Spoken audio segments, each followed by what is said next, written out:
Learn English with English Daily Podcast. We upload your podcast every day, so listen and grow like a pro as an English speaker. Listen now, the story and vocabulary and idioms will be discussed in the end. Don't forget to like, share and subscribe the channel.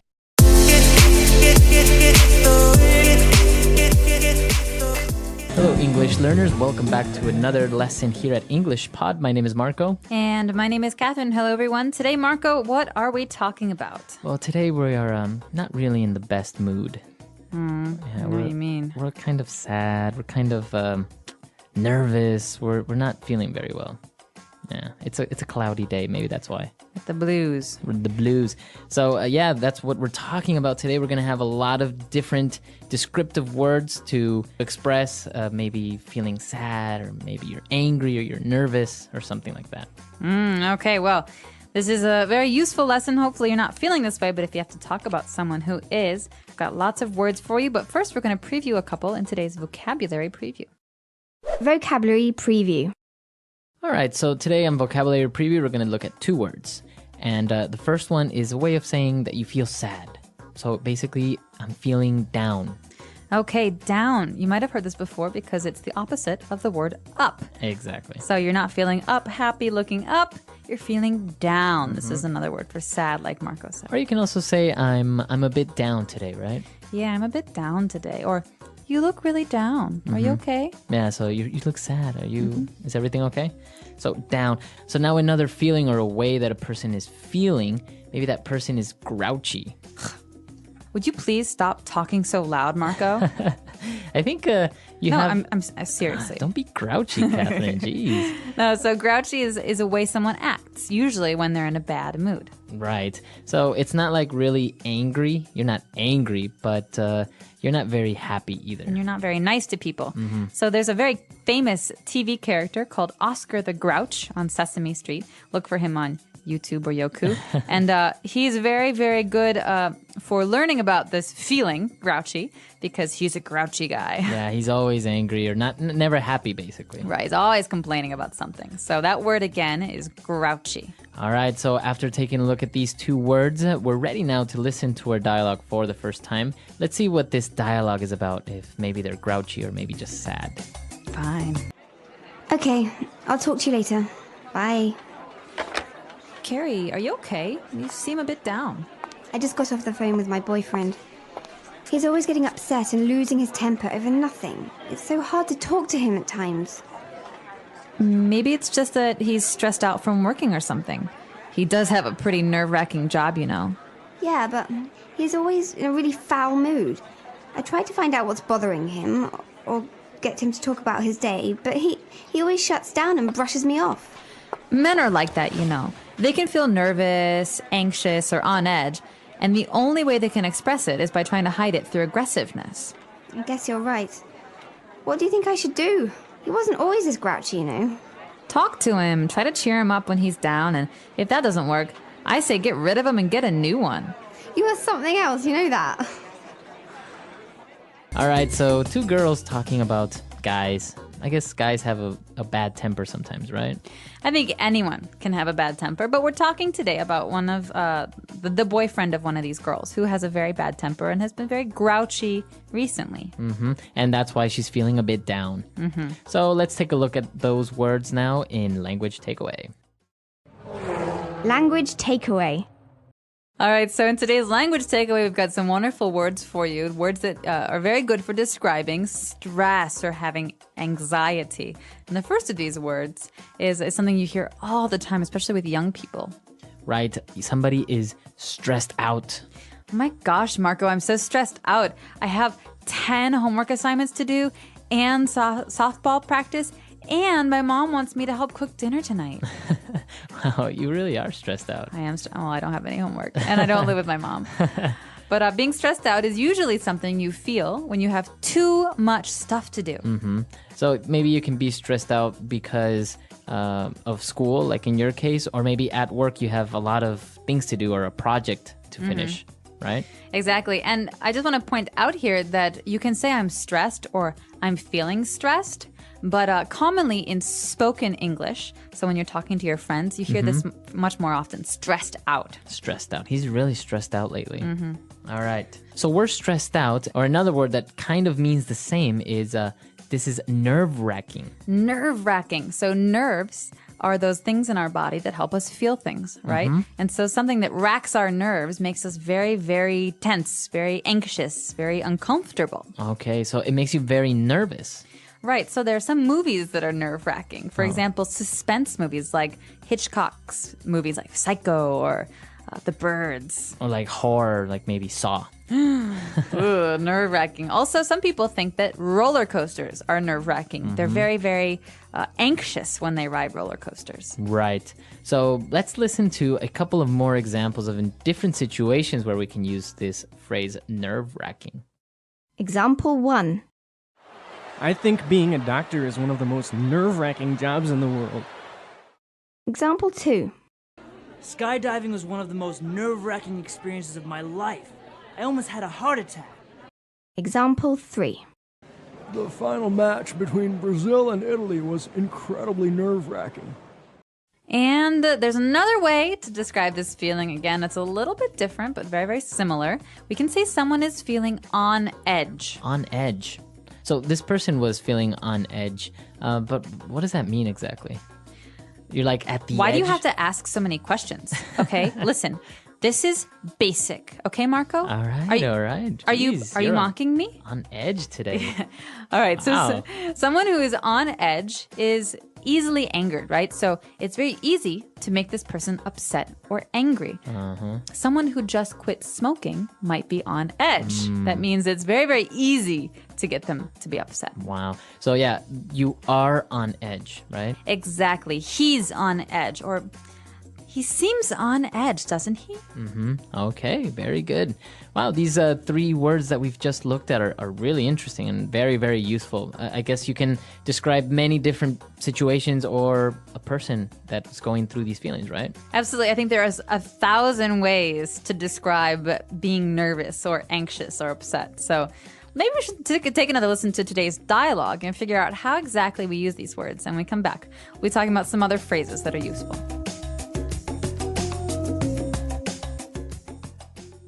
Okay, I'll talk to you later. Bye. Carrie, are you okay? You seem a bit down. I just got off the phone with my boyfriend. He's always getting upset and losing his temper over nothing. It's so hard to talk to him at times. Maybe it's just that he's stressed out from working or something. He does have a pretty nerve-wracking job, you know. Yeah, but he's always in a really foul mood. I tried to find out what's bothering him or get him to talk about his day, but he always shuts down and brushes me off. Men are like that, you know. They can feel nervous, anxious, or on edge, and the only way they can express it is by trying to hide it through aggressiveness. I guess you're right. What do you think I should do? He wasn't always this grouchy, you know. Talk to him, try to cheer him up when he's down, and if that doesn't work, I say get rid of him and get a new one. You are something else, you know that. All right, great. So now that we're back, we can start with a couple of different phrases now on Fluency Builder. Fluency Builder. All right, so Marco, here's the big question. What makes you lose your temper? I think what makes me lose my temper very, very easily is like a dirty house or like a dirty room. Really? You're Yeah. a neat freak. Not really neat freak, but like if it's not at least semi-clean, you know, it really bothers me. Okay, so this great phrase, lose your temper or lose one's temper, is a phrase we use in English to describe getting angry. All right, so maybe you're okay, you're a little frustrated with something, but someone does something like throws all of their clothes on the floor. And Marco here says, oh, that's it. I'm tired of this. You're always throwing your clothes on the floor. And that's an example of Marco losing his temper. What about you? What makes you lose your temper? You hear this? What is that? Oh, drilling? Construction? When hammering? people tap, tap, tap, tap, tap, tap, tap, or when they like stomp their feet, or like when they're nervous and when they they- make noise, yeah. And so slowly it's like, okay, fine. Calm down. It's okay. Okay. No, seriously, stop it. Seriously. And then all of a sudden, I just can't stand it You anymore. explode. Exactly. So. All right, so that's what makes you lose your temper. I'll be sure to keep my eye out for that and not tap my Please pen. don't. All right. So okay, you lose your temper, and now there are situations sometimes where you need to brush someone off. All right, or when you get brushed off, and that's not very good feeling. But this phrase, to brush someone off, you've heard the word brush before. It's the word that we use to brush your hair or brush your teeth, exactly. When you brush someone off, it's like saying that you're ignoring them. Yeah, so you ignore them or you basically tell them to go away very subtly sometimes or very directly. Exactly. And so to brush someone off is to avoid their company. And so a lot of times when people are angry, they like to be alone, so they brush you off. Mm-hmm. So I could say, hey, did you want to go see that movie tonight? No, I can't. I have to do something tonight. And then Marco walks away while we're talking. He's brushing me off. He's ignoring me. Yeah. So it happens. And also maybe some people can make up excuses, and that's also brushing someone off, right? Right, exactly. So to brush someone off or he brushed me off doesn't feel good. All right. And well, all of these bad feelings, brushing somebody off, maybe you feel stressed out. In the end, you always need a good friend to cheer you up, right? And that's what this dialogue is all about. Exactly. And so friends are actually the people that do that the best, or family, I think. And well, we can break this phrase down because most of it's pretty clear. But cheer might be a new word for some of our listeners. Yeah, maybe we've heard of the term cheerleader. You know, like, give me an A, give me a B. Hey. So Or cheer, or people cheers. cheering. Or cheers when the Clink, beer, clink. yeah. So cheer is like happiness. So someone who can cheer you up is someone who makes you happy. Remember again. that down we had earlier? I'm feeling down. We're trying to cheer someone up. We're trying to make them go up and be happy. Exactly. So you want to cheer up your friends, or maybe if you're feeling a bit down, a family member will try and cheer you up. Do you need someone to cheer you up, Marco? Yes, I Yeah. Well, let's go have a drink and eat some popcorn and be cheered up. do. That's what cheers me up. Or chocolate always cheers me up. Oh, I know where there's some of that.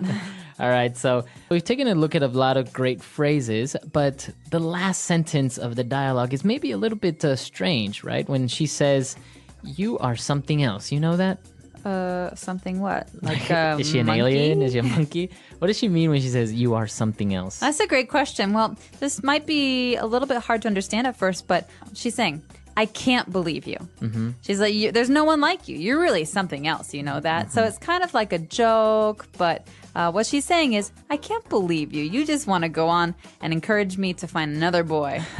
You're unbelievable. So it could be, is it on a positive note, or can it be both positive and negative? Well, here we've got two friends who are using it, so it's a positive note, but she's kind of making fun of her, saying, I can't believe you.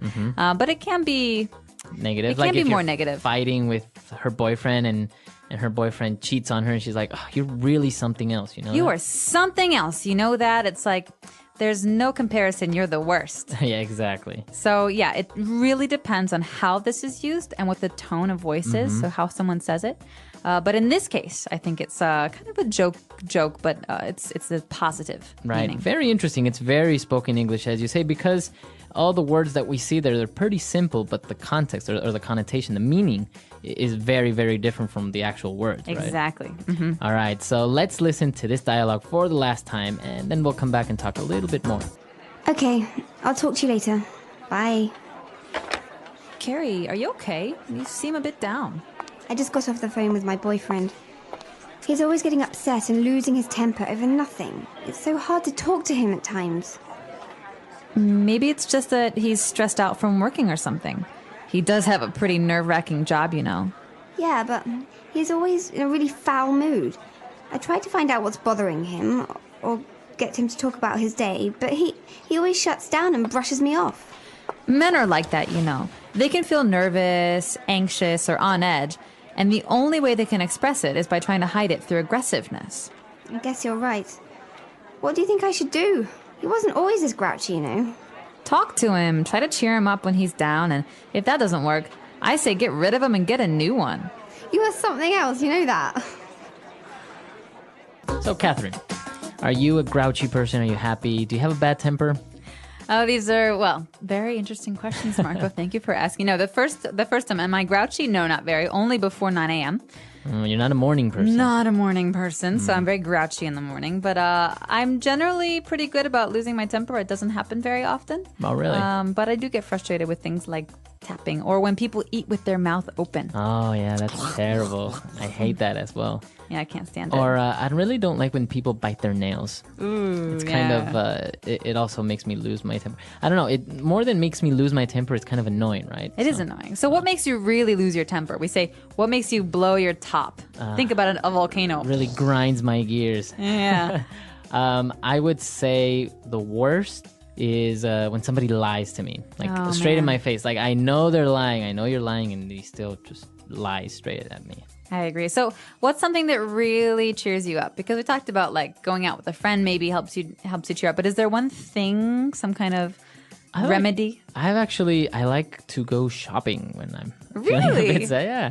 I mean, I won't buy anything like clothes or anything like that. Usually I'll get maybe something for somebody else or for the house or something like that. It's very strange. Helps you like clear your mind. Yeah, it's just like walking around and spending a little bit of money. I don't know. It's kind of a good remedy. Yeah, I think so. What about you? What cheers you up? I kind of like to organize things. Really? Yeah. So if I'm really angry or really upset about something, I'll alphabetize all of my books. Oh, wow. Yeah. So A to Z. Wow. See, everyone has different remedies. So come to our website, EnglishPod.com. Tell us what makes you angry, what makes you lose your temper, or what really cheers you up, what makes you Or happy. Who cheers you up? So tell us, who is someone you like to talk to when you're upset, and how do they cheer you up? All right. We'll see you guys there. And also, if you have questions, comments, suggestions, you can also leave them there in our comment section. Please do that. So that's all for today. Goodbye, everyone. Bye.